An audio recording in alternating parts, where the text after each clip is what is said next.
I also use my thumb on other chords. I do that with Reckoning Day at the bottom. When I'm doing the chords here, when I make the modulation, I go up to the G flat, and I'm doing the same thing. But then I anchor my thumb on the 2nd fret there. So check this out. That's the first time, and then I land with my thumb there.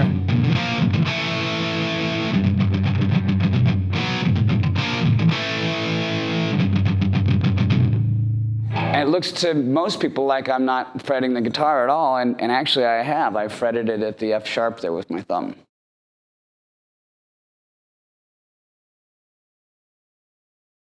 One of the things that I like with guitar playing as far as soloing and stuff is if you really listen to the song, it'll tell you what it needs. When Jimmy Page was sitting there and they asked him what he's doing, I'm waiting for a solo. I mean, that is so brilliant because solos, they're just so important to songs. If you get up there and you do something, you know, like the Beastie Boys Fight for Your Right song, that solo, I don't know who did that, but it just kind of sounds like it was done, you know, for that song by somebody who fit that song. It's like a party solo by, you know, a guitar player. It just kind of sounds like somebody's plinking around. Other songs, when you write a guitar solo, people like David Gilmour, how he can get that much out of what little notes he plays to me it's exceptional. It just blows my mind. And so if I was going to tell a guitar player how to actually structure a solo, for me, first thing coming out of the gate is you have to make an explosive beginning. And I do that a lot, like, for example, in Wake Up Dead, I'll grab the fret at the 6th fret, and I'll stretch the string, and I'll pick real fast.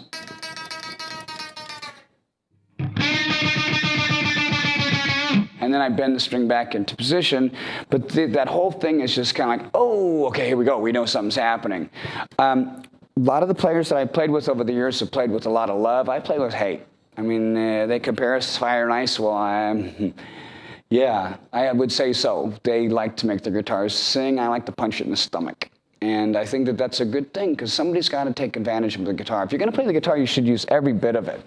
And solos for me, too, when you get into the higher neck here, if you're stuck in a particular modality, I think that's the right word for it, you really have nowhere to go. So I like to move and continue to climax with the solo, going with the uppermost success of the song in mind. For example, with Reckoning Day, it's a song with a wang bar on it, but it's one of those movements from in a position and then it jumps up an octave, and I'll show you.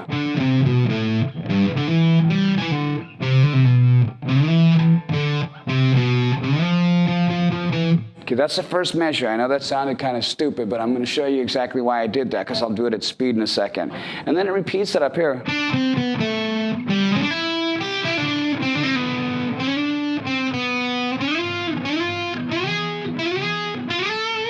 And what that does is it takes the same melody, it establishes a melody with you so that you get familiar with the melody, because it's not a ripping guitar solo. But in order for it to climax, I do the same thing again with a slight, subtle change. So if I was going to play that song at tempo, it'd be...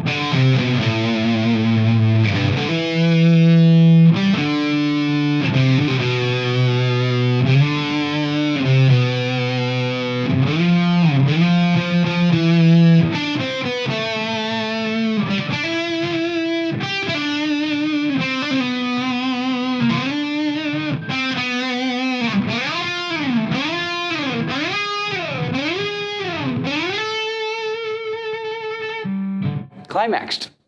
That's a memorable solo too, and it's not like some of these wank fests where, I mean, actually I'm supposed to use a wang bar on that. I don't really do it because I think that most guitars that have wang bars on them aren't used properly by guitar players. They're just not.